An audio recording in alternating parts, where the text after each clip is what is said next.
Hi, I'm Jason Leahy, Executive Director of the Illinois Principals Association. Thanks for joining us for this IPA Talk. Pleasure to have with me Arlin, Online Professional Development Director here at IPA. So thanks, Arlin. We've got a few things here to talk about. Oh, we've got a lot to talk about. Thanks for having me on the show. It's my first appearance. Is that right? Yeah, that's it. Well, you're on video all over the place. I'm surprised we're just now getting you on IPA Talk. We've got a busy schedule. So, right, I know. Well, you're usually, I think chauffeuring Little Lincoln around. That's taken up a large percentage of my duties here at IPA, is catering to his every whim. Yeah, he's high maintenance, yes. For sure. I know that. Well, let's get into what we're here to talk about. I'm not going to take too much time, but we got a lot happening here at the association with regards to our technology. Really, I guess the way that I've been framing this up is we're really going through a transformational period with our technology.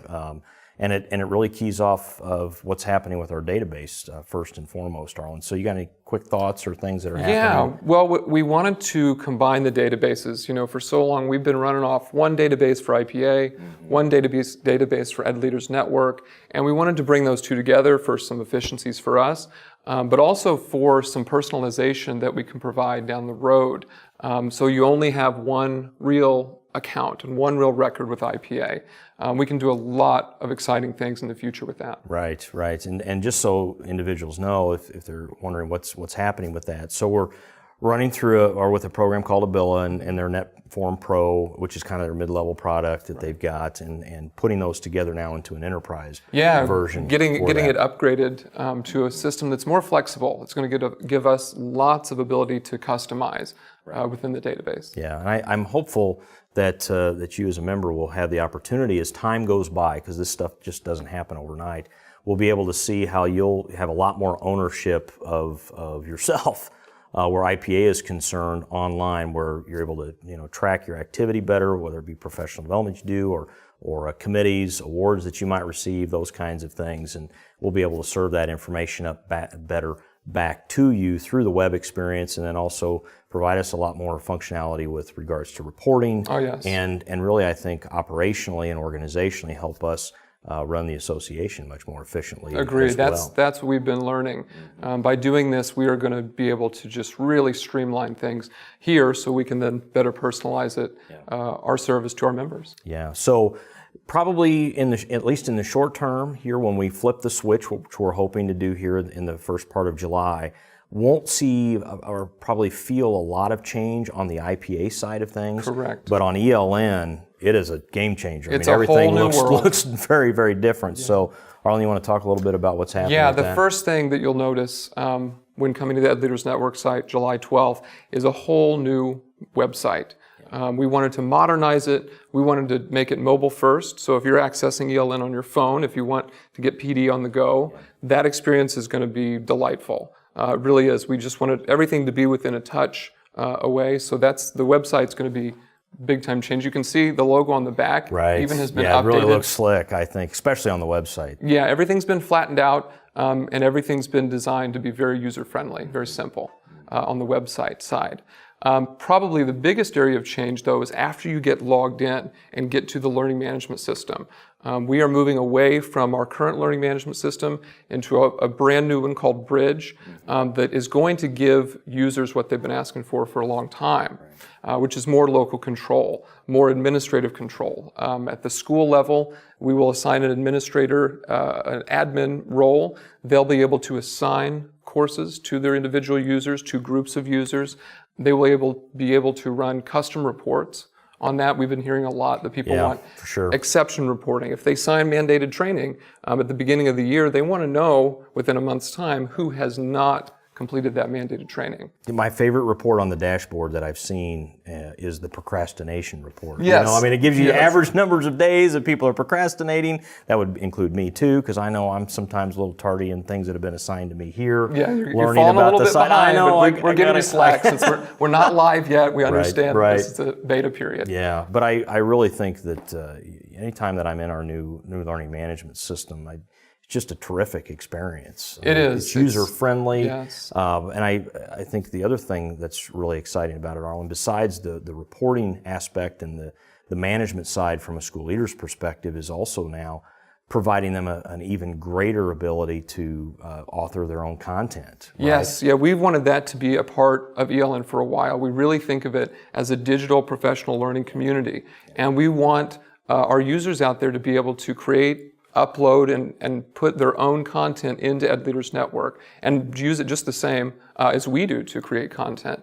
This new tool, this new authoring tool is so simple. If you can create a Word document, you can create content on EdLeaders Network. Because anything that's free and available on the web can be pulled in now into this learning management system to be used. Yeah, it's beautifully done. If there's something on YouTube, a TED Talk, something on Vimeo that you found, you can bring that right into the authoring tool, create some context around it, create quizzes if you want for a passing score, and create short answer questions for reflective. Right. Well, and the other part that I think we've been challenged with here when it comes to the content we're creating, with ELN in its current form, it's primarily webinar driven, right? Exactly. Recorded PowerPoints with voiceover or some video, where it's a bit of a passive experience. Right. Where now we really are making this a much more engaging, deeper learning experience for those that participate. Exactly. That's probably been the biggest change is to the content itself.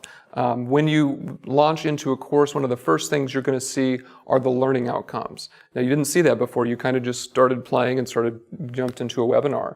But now we've aligned everything to learning outcomes.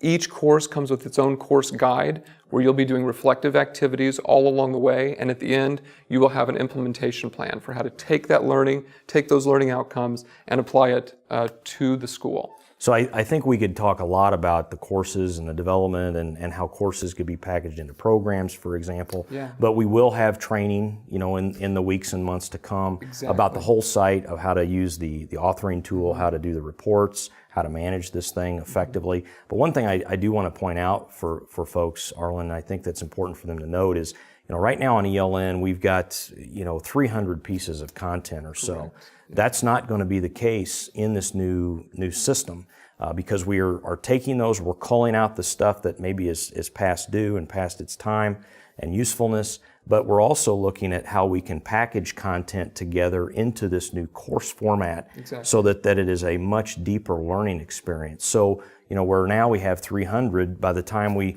really launch here in July, maybe further into August, we're going to probably have around 50 or so courses available for folks. That's the goal. And like you said, we're getting rid of the old stuff that's no longer relevant.